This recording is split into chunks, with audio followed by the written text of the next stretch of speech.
Hello everyone, I hope you are doing well. Okay guys, I want to take advantage of this time that we have at the beginning of each video, talk to you about something. Every enrichment teachers, they are making amazing videos about science, art, usually do in class. So I'm going to suggest you go over there to the Dr. Weeks um, YouTube page and check out all these videos. So far I want to let you go over there to the this one is related more about sound, is Mr. I talking about vibration and speakers, so if you can check out that, it's going to be amazing. Okay, so let's go back to sound. The last time we were talking about vibration, and I think we're ready for to go a little bit further.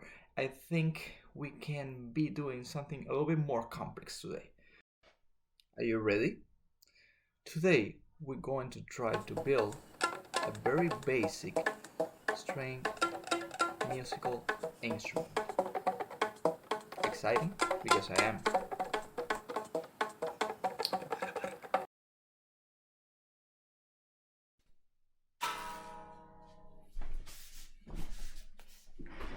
Alright guys, all the musical instruments are divided in three big groups: wind, string, and percussion. But let's stay with string. So the pitch is modified by the thickness, tension, and length of the string. So let's take a look closely to this string and you will see vibration. So in our project for today, we're going to try to modify those properties of the strings for to make different kind of pitch. And this is the whole idea behind music. Okay, so let's go into the workshop. I don't know if you noticed that when you put the rubber band around this, it sounds really good, right? Like a guitar or something like that, right? So what I'm going to do right now is trying to find in my home different rubber bands. So right now I just found 3. You can use even 2. The problem with this is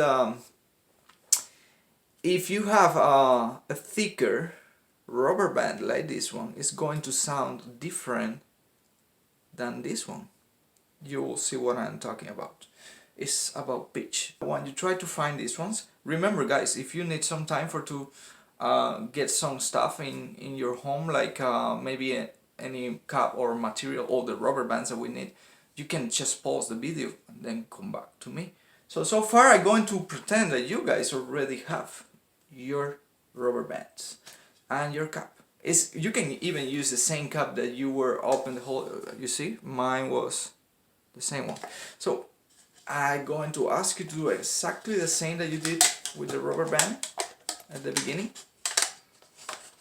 So we're going to put one rubber band like that, and we're going to, this is a really high pitch, but let's go to try it now with this another one, and I will try to put it in the same way. I don't know if you can see it. Hey, let's try this one now. Let's compare. Okay, we have 2 different pitch. So now let's go to try with this really thick rubber band. Okay, let's go into move and give some space between the rubber bands. Okay, now let's try 3 different ones.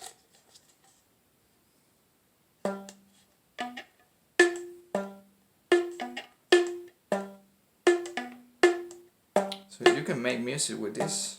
This is a really simple chord instrument. Okay guys, I hope you do this one, and I did this one that is more complex. Let me just show you. I just put 4 strings, I mean 4 rubber bands here, as you can see, and also I put a piece of tape around so you can do exactly the same, and make sure that they have exactly the same space between them. So we'll see that it's going to look like this, and then you can play some music with that. Oh, the function of this is that once you are playing, you don't going to have the strings just moving around, so it's going to be more comfortable for you to come up with some amazing music. Okay guys, I hope you guys try this because it's really fun.